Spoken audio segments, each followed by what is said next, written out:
Hello, I'm Brew and welcome to my first proper video. So, today we're playing a deck. It's called Serpentine Curve by most players. I myself like to call it Snaky Snackers, you'll see why. So typically, this deck is run in an is-it configuration, but I've chosen, along with a team of people, to run this in a Demir configuration. So first we'll go ahead and talk about the deck. So, its heart, this is a control deck inspired by Drago control decks that were a lot more common in old formats. These days, you don't see them a lot in Magic the Gathering. Legacy has become far too fast and powerful.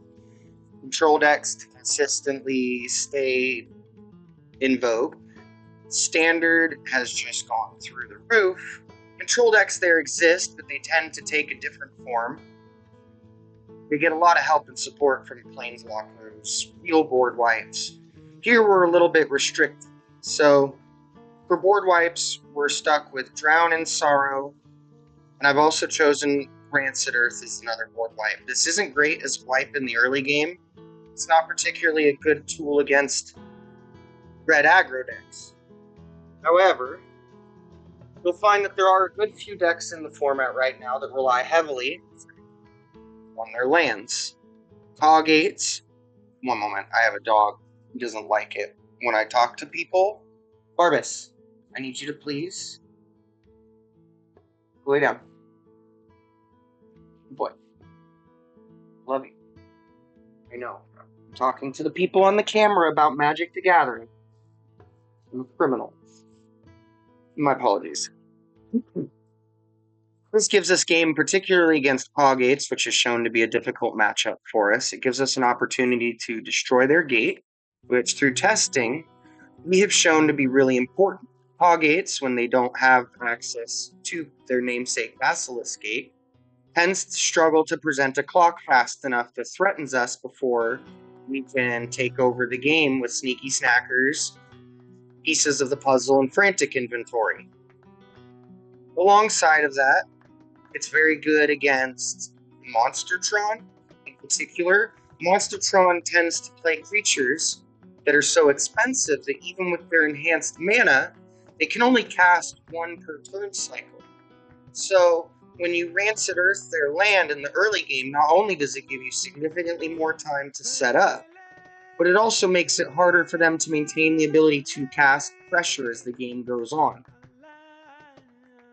For removal, we're looking at Wretched Banquet and Cast Down. Cast Down is a well-known, good card. It's a catch-all removal spell. It isn't my preferred type of removal. I like to exile creatures. There are a lot of recursive threats in the format, but unfortunately, white right now does not support any board wipes, really, and I don't want to be a four-color deck. So Cast Down serves a good purpose as being a catch-all 2-mana removal spell.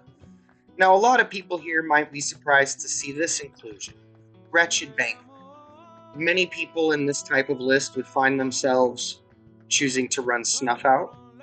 It is a powerful spell, however, testing has shown that Snuff Out doesn't really pan out the way you think it does in these very slow control decks.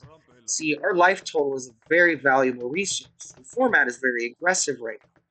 So even though the mana economy of Snuff Out is unprecedented, it can be very hard to justify spending 4 land to remove a creature in the face of the various threats of the format, particularly when those threats are already mana cheap as well. So, because this deck seemingly only really run real creature, and its other 2 creatures are usually coming onto the battlefield in 15-15, 20-20 numbers, Wretched Banquet has turned out in testing to be surprisingly powerful. It's a 1-mana removal spell. The mana economy can't be beat. When most of the threats you find yourself facing in the early game, and even mid-game, tend to be 1-mana threats, you don't want to spend more mana than their threats cost as often as possible. Sneaky Snacker has an interesting position where it's not usually ever the smallest creature on the battlefield, and it's not usually ever the biggest creature, and even in a lot of situations it's tied. When it is the smallest creature on the battlefield, you're usually in a position, though not always, where you can block with your Sneaky Snacker, untap, use your mana efficient removal to clear the creatures on the opponent's side of the board, and then return your snackers back with your Brainstorms, Frantics, or Lorians. To that same angle, Drown in Sorrow is the board wipe of choice because it gives us access to the most mana efficiency. With snackers being a recursive threat, it's usually a full defensive tool. It's usually not uncommon to attack with your snackers, Drown in Sorrow, which is even more potent when it blocks some of your snackers. You can then kill the 4 toughness creatures, and then recur your snackers back onto an empty board, which gives you a lot more ability to wipe a board and then have something there to defend yourself against the next set of threats that's coming forward. For cantrips, we're using Brainstorm. Many people would choose to be on Preordain or Ponder in this situation. However, I personally believe that Brainstorm is too powerful of a magic card to ignore. Although it does cost 2 mana to functionally use this card, either by Ash Baron cycling or Lorien Revealed cycling. Even when you're facing the Brainstorm block, the utility of drawing 3 fresh cards and putting your 2 worst cards back is oftentimes far more powerful than anything another cantrip could do for you. Ponder sees minimally deeper. However, it doesn't have the optionality to put multiple cards in your hand that can be relevant to your plan. And it's not an instant. I have many times used Brainstorm to hide counter magic or a combo piece from my opponent. And that is one of the more common valid uses of Brainstorm. The deck plans to go long, and the longer games go, the more powerful Brainstorm becomes. So to me, this is worth being 4 of. Until very recently, I was on 4 Ponders as well, and we had 18 lands in the deck, and my opening hands just never really seemed to be that good. My turn 2s and 3 were always excellent, but I could never get decent opening hand, and super fast aggressive starts could punish that. I can't spend a turn holding my Brainstorm so that I can cast my Ponder first and hold my Spell Pierce open. For a 2-mana draw spell, we've got Frantic Inventory. Frantic Inventory is not necessarily as efficient on the baseline as you might see a Wildfire effect or a Fanatical effect. The first copy is, of course, always going to be just a cantrip. We're filtering 1 card from your hand to the next one, which 2 mana at instant speed is not particularly powerful. Blue does seem to have a bit of an issue where there is not a lot of particularly powerful draw spells in the color. You could run more black card draw, but that would require you to, frankly, warp your deck construction. And that will come to a bit more in a moment when I discuss Pieces of the Puzzle, which is already doing that to our deck. Counterspell is self-explanatory. It's the best counterspell in the format. It can be a little awkward to cast at times. Oftentimes you are looking to keep an opening hand of double blue, but you still want to also have black to cast your early removal spells or to make sure you're casting your Drown in Sorrow on time. This is probably the biggest point of contention with the deck, is having Counterspell on time, but also still having your black spells on time. To that end, I am interested in replacing it, but there isn't really anything that can replace Counterspell, because it's Counterspell. Sneaky Snacker is a sort of payoff creature in the form of something that you can dump to the graveyard with Pieces of the Puzzle, but return it back with any of your numerous card draw spells. In addition, because we're in the colors of Sneaky Snacker, you can hard cast your Sneaky Snacker, and have it reasonably available as a blocker, which also extends the life of your draw spells when it comes to bringing back your sneaky snacker. If you're not using one, such as an abandoned attachments, to put one onto the field, that's not one that's been used before the snacker's even in existence. That gives you an extra block out of the creature. Now we come to pieces of the puzzle. In many ways, this is the reason we play the deck. This is Hopper's stock up. Now, of course, stock up has some advantages. Stock up can grab lands. Lands are very special, powerful magic cards that allow your deck to function. When you are short on mana and you have a pieces, you're not going to get a land. Wait.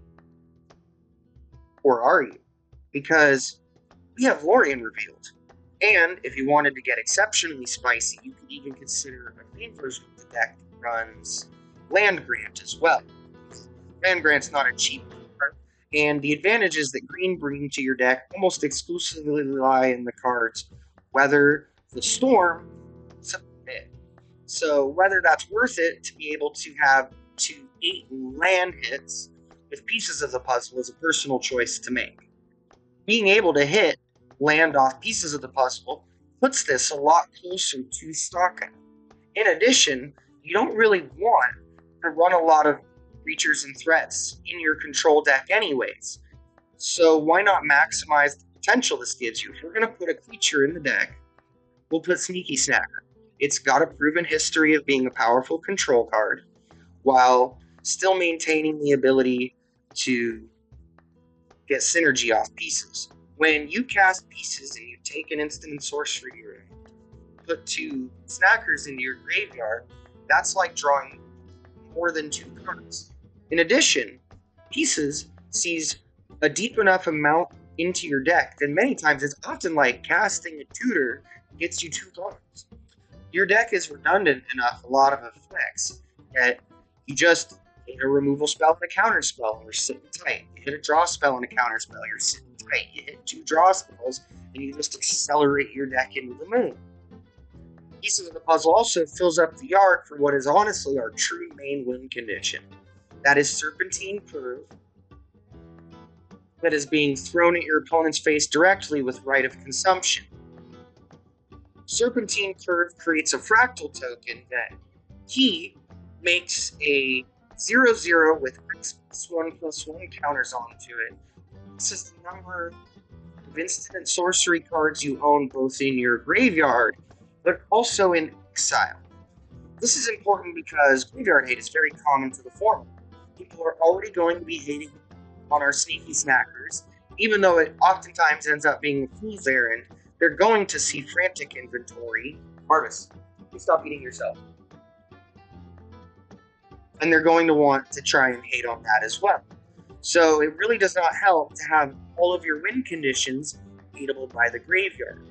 Now, this does come at a slight cost, which is sometimes to draw Serpentine Curve or Rite of Consumption early in the game. Now, this is part of the reason I've chosen to keep Brainstorm in the deck. When you have these cards in your early game, and you're against a deck that you might risk losing the Serpentine Curve if you produce a large mid-game curve, you can use Brainstorm to tuck these 2 combo pieces to a time where you're more likely to have the 20 to 30 instants and sorceries in your graveyard and exile to make a lethal 1-turn kill Serpentine Curve and Rite of Consumption. Now, there are some interesting nuances to this combo that make it a lot harder to deal with than it looks at first glance. When you resolve Serpentine Curve, it's a sorcery, and it is your turn, you are the active player, therefore you maintain priority. Rite of Consumption, although a sorcery, requires sacrificing the creature as an additional cost. Therefore, when you go and cast your Rite of Consumption, your large Serpentine Curve token is already removed from the battlefield while this is on the stack. This enables you to dodge removal, as we say. Sometimes you can also use the life gain of Rite of Consumption to stabilize against an aggressive board. It's not an ideal use of the card, but it has come up in testing and been an important tool. As far as life gain goes, we have selected Crypt Incursion. Crypt Incursion gives us twofold utility in one card, but for us, the life gain is the more important part. Every deck in the format runs creatures. Some decks in the format run 35 creatures, and they care about flipping their graveyard to deal you a bunch of damage. One main deck Crypt Incursion, with the amount of dig and draw we have, has been usually enough to stave off red burn opponents and wall spy players. It is not as strong against Rakdos Burn, which runs less creatures in the deck and more burn spells. However, Rakdos Burn is a slower deck. In the post board, you almost always, in the matchups it's good, bring in your second Crypt Incursion. This gives you a much more likelihood that you hit it on time. It should be noted that in a lot of situations, Crypt Incursion 1 makes Crypt Incursion 2, which is why we haven't gone full send on the card. For our sideboard, we've gone with 4 and Null. When I first started running this deck, affinity decks were harassing the crap out of me, so I went ahead and just started off with 4 and Null right off the bat. Over time, my affinity matchups have gotten better. I've gotten better at playing against the deck, and the Annuls have just kept me right on chugging. I have Dispel. I do not own Elemental Blasts. And to be honest, I have a 100% win rate versus Mono Red Aggro and Mono Red Burn at this moment. Now, of course, now that I've said it, I'm going to lose to it on camera in front of everybody, but I've chosen 2 Dispels because these are good against a wide portion of the field. There are a lot of times where you can afford to just bring in 2 Dispels and they're going to answer 2 Dispels. Teach by Example gives us the ability to copy our Rite of Consumption, which allows us to go over very absurd life totals, kinds that you might see from Fog or Flickertron. Now, Sneaky Snack, which is a recent addition to the has in fact done a good job of keeping the life totals. Once you've stabilized the board, Sneaky Snackers can swing in for a few turns and bring the life. However, Sneaky Snackers is an exclusive clock, tends to drag on even on a stabilized board. Someone with 40 life is going to take over 5 turns to kill. But if you can bring that down to 3 turns with Snacker and then fling your curve, or even 1 to 2, you're doing a lot better.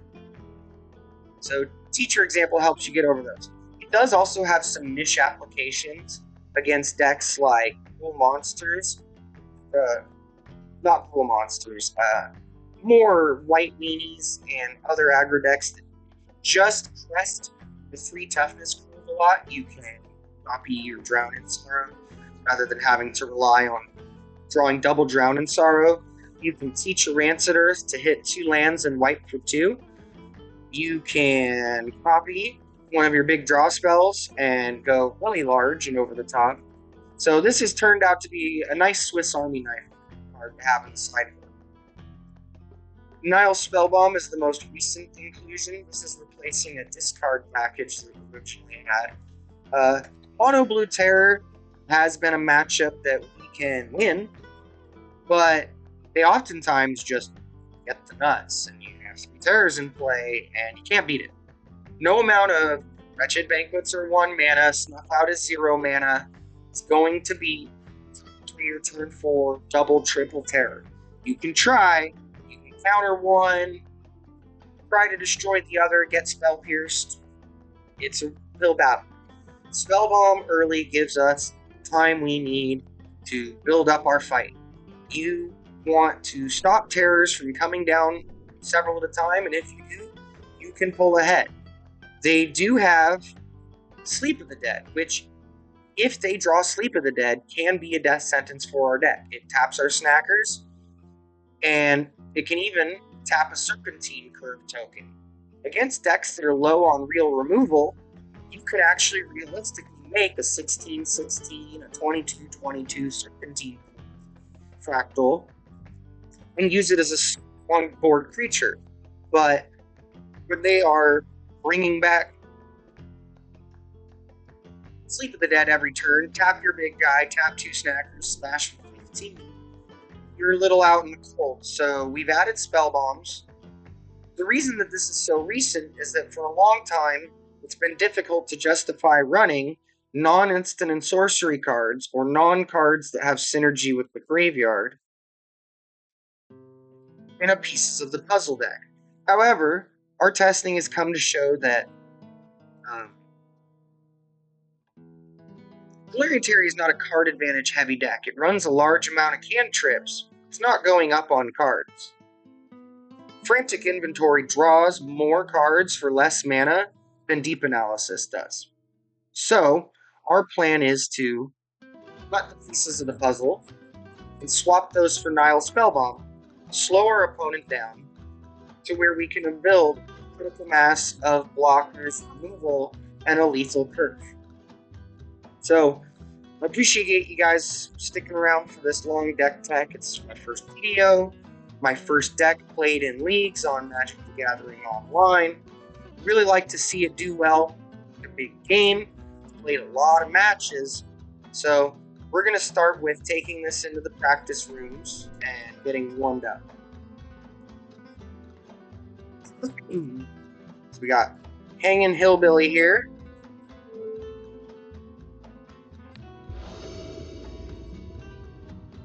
And we won the die roll. We got Island, Double Spell Pierce, Serpentine Curve, which is not great in the opening hand, Brainstorm and Frantic. In the blind, this isn't terrible with Double Spell Pierce. I'm going to give this an experimental try today. So we're going to keep this hand. We're going to play an Island. We're going to lead on Spell Pierce. I like leading on cards like Spell Pierce because they keep you really protected in the early game against powerful non-creature spells. So here we might be looking at a Refurbished Familiar turn 2. So we are going to play our Island and hope to counter a non-creature spell here.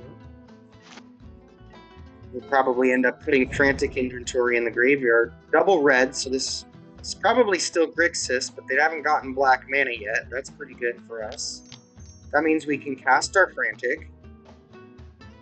Right and curve early. See, this is what I was talking about. It's like watching Bryant Cook play the Epic Storm. He always gets his guy as will in his opening hand. We're going to Brainstorm. See if we can hit black mana or a Shuffler. So we got Florian. So here's where we put back our combo. We play an Island. We pass, and we hope that on their turn they don't do anything meaningful enough and we can cycle for a Contaminated Aquifer. If they do, we have Spell Pierce to try and... Interesting. So they've got a slow start. So we get our black mana. That's good.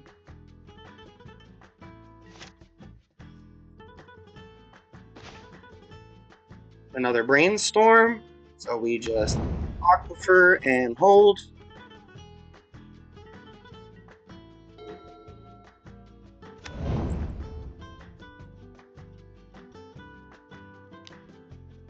Reaper, what are we going to do about that? They've got 6 in hand.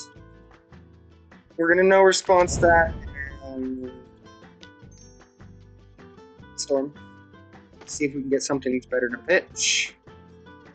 Alright, so we're going to put Wretched Banquet and Aquifer on top and pitch Spell Pierce, which will hopefully make them think that we don't have one now. Alright, nothing there, so we draw that tap land, play it, we hit them with the Wretched Banquet,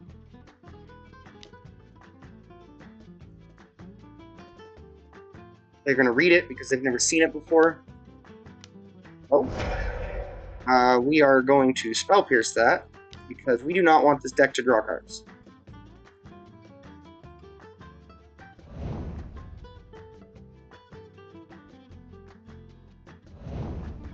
So the good thing is in their main deck, this deck does not tend to run a lot of ways to answer Serpentine Curve. This is not a Flint Blade dex.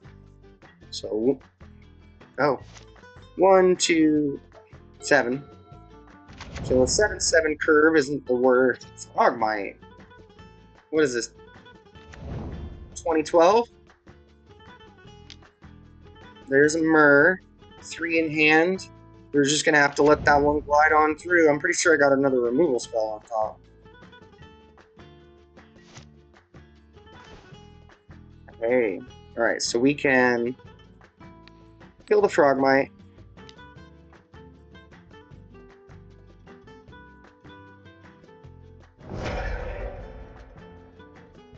I have a counter spell. I can just take 4 here and see what they do and hold off on casting my Brainstorm.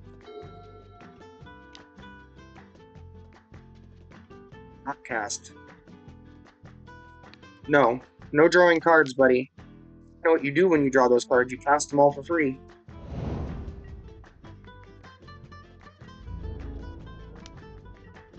Oh, my leg. This would be a good time to draw pieces of the puzzle. All Terror, okay. It's just a homebrew version of the deck.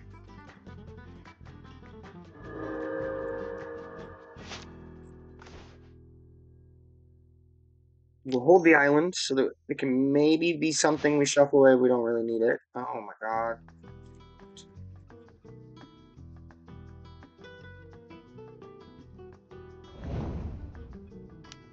Well, we're going to try and power through the Brainstorm lock with the Brainstorm and see what happens. Okay. What does Crypt Incursion do? 2 life. Stops a Blood Fountain. Okay. I think we've lost this one, honestly. 15, 4, 5, 6, 7, 2 turns. We're going to Brainstorm lock for 2 turns. We're good for game 2.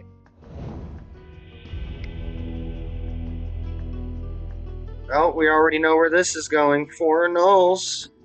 And I'm going to go ahead and think about this. So Drown isn't usually something that I crazy need against Affinity. They tend to have a lower amount of threats, but that Frogmite thinks me that I'm more likely to see double creatures in the early turns. So we're going to bring out 1 Wretched Banquet.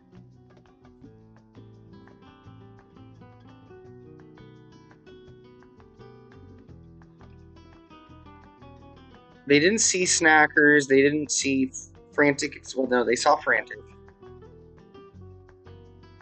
And we're going to cut pieces. It's a little expensive.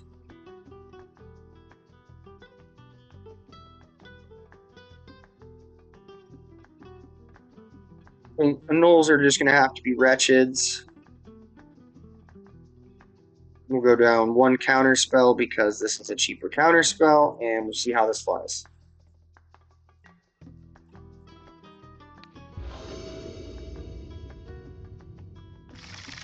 On the dice roll, sketchy hand, mulligan this.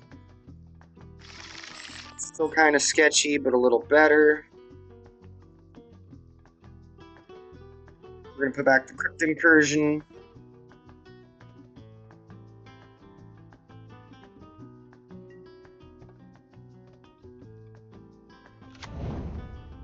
See how it goes.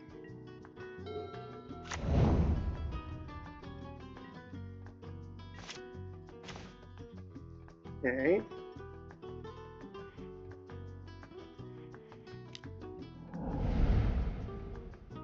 Another Aquifer. Tapped out the first couple turns. I don't like playing with tap lands that much. Wish this could be a mono blue 2-color deck. Land. Okay, not a land. However, Sneaky Snacker does do a good job of just stalling out the board. We're gonna hit the Brainstorm, look for the land. Okay, we got that. We got a couple things. I think we're holding. So we're gonna put ground and snack.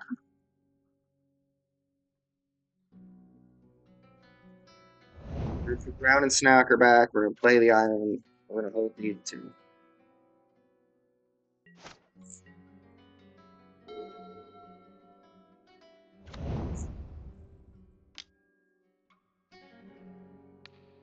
Nope.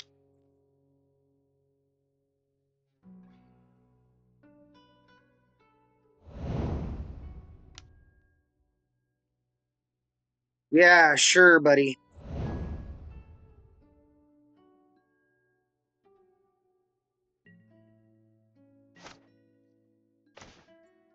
All right, so what are you doing? Snacker. Hold open the annul. Hope it hits something decent. For a 24 land deck, sure are hitting the land light.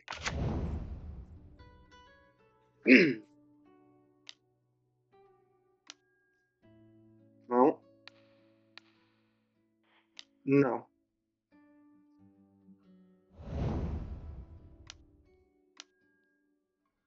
Cool.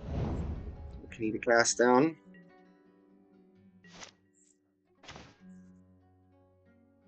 Man, I could really use a land.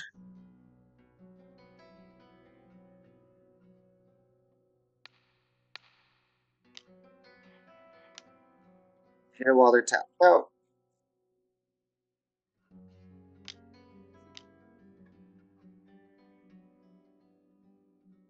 Yep, that's fine.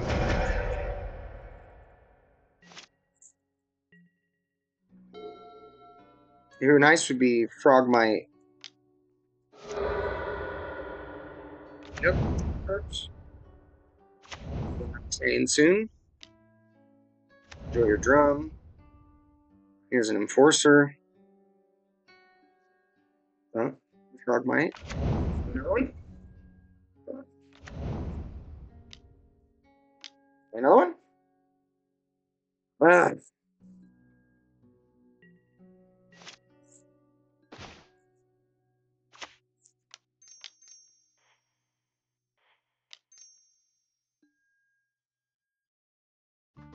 Wait on that.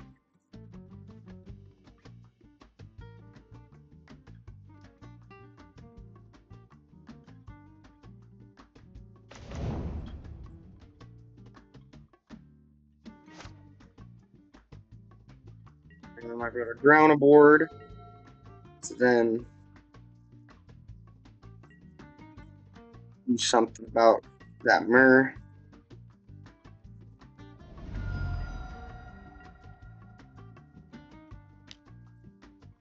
Dude, all the thought cast. Wish I had 0 mana 4/4s and 1 mana draw 2s. Ban Artifact Lens tomorrow.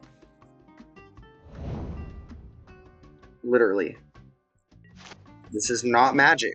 Magic was intended for people to not get Ancient Tomb every turn.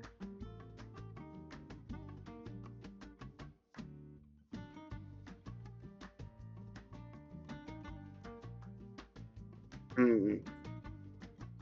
24 land deck. Cool. Well, I see a lot of forests here.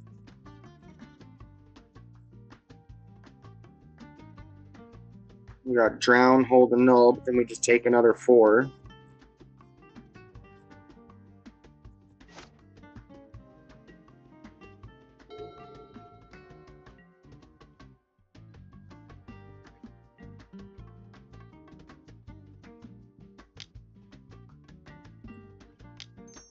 Alright, time to cast down this thing.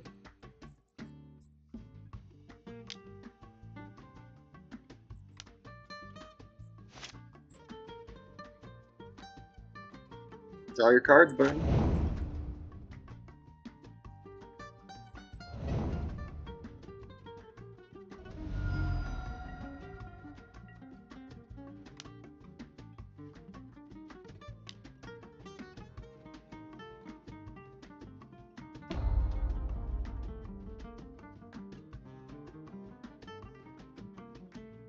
Interesting.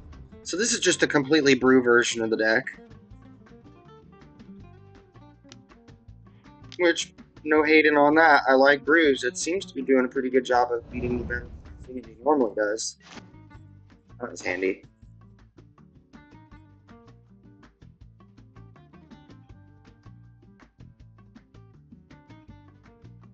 That being a 3/3 now is a huge pain in the ass.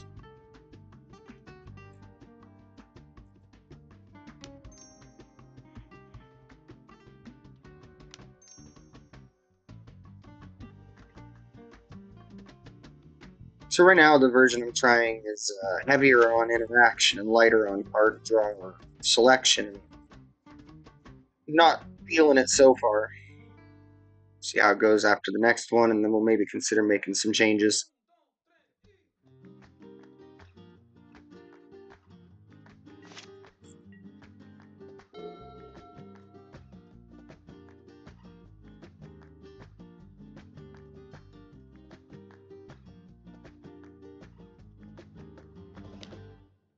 Well, cost.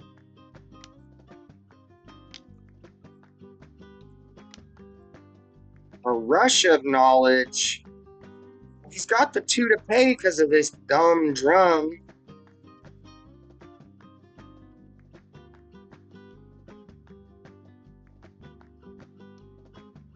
Well, we'll make him pay. Make him tap this so he doesn't swing with it. Gives me more time. Alright, draw 4, buddy.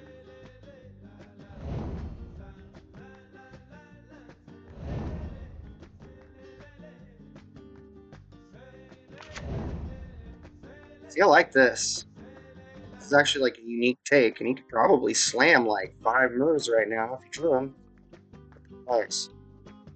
Do we get a land, or do we hope to spike a land and draw 3 cards? We're living on a prayer today, boys. I never didn't have it. Well, 1 and 0 isn't going to fight off everything that's coming, so let's get our hand bigger. Before he refurbs us to oblivion.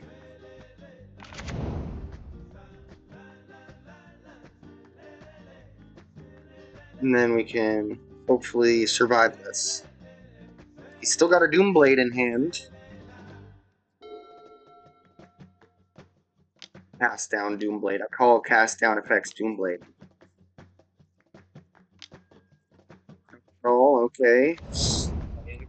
Out, fair enough.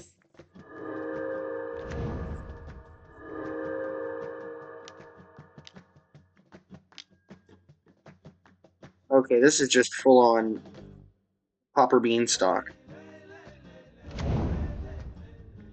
Thankfully, it's a 2/1, so it does die to drown. Okay. This is more like a combo now. I don't know what this dude's doing in the practice rooms. He's getting the same thing I am. Okay. Well, drown here would be really good. You have 3 snackers and a null in hand. 1, 2, 3 is for that, 2 for that, and then that leaves me the annul. See if we hit. That's nice. Some life gain is good. It's a 4 somehow. Jesus Christ.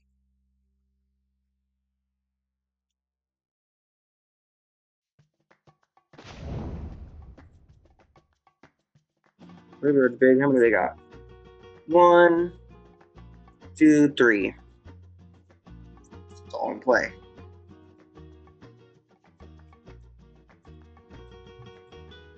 Well, so we're sticking with the original plan. Nah, dude, he's got it. I don't even see what I'm gonna do from here.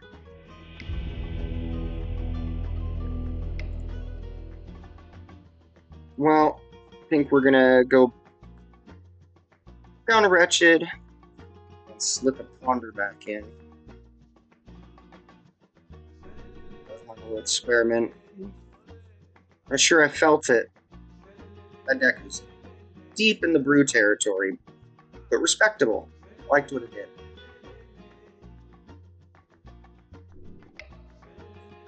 Let's see what this guy's got. So yeah, I was on 2 ponder, 20 lands.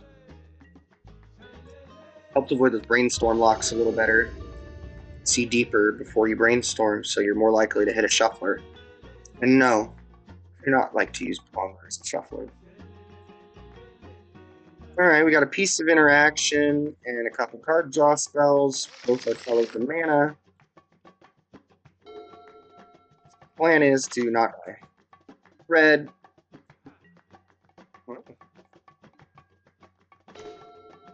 A lot of lands. We are in 20 lands and 4 Lorians. You turn one of these into our second black mana.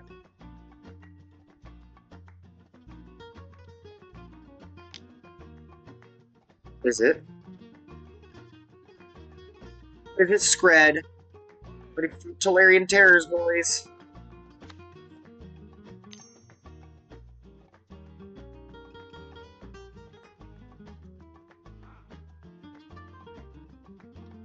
Ponder.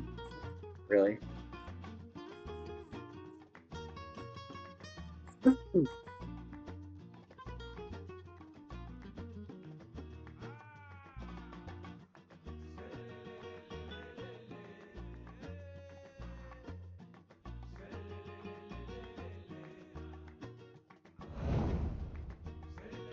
Alright, they've pondered.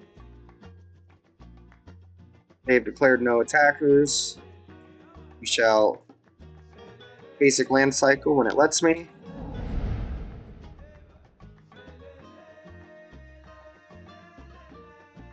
That swamp.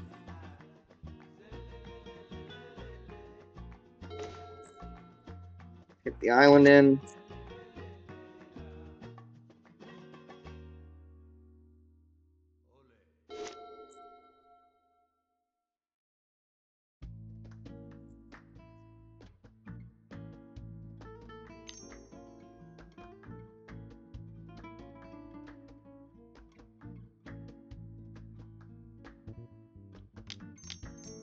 I think it's right to counter this. They don't have blue open. They haven't played a land.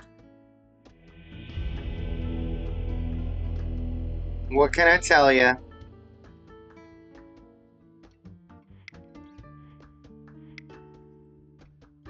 Alright. Well, it wasn't really a very definitive test. He's started the lobby back up, but obviously doesn't want to play. No hate. I too sometimes have that kind of thing happen to me and quit out. So we're gonna give it a second, see if any person pops the lobby up.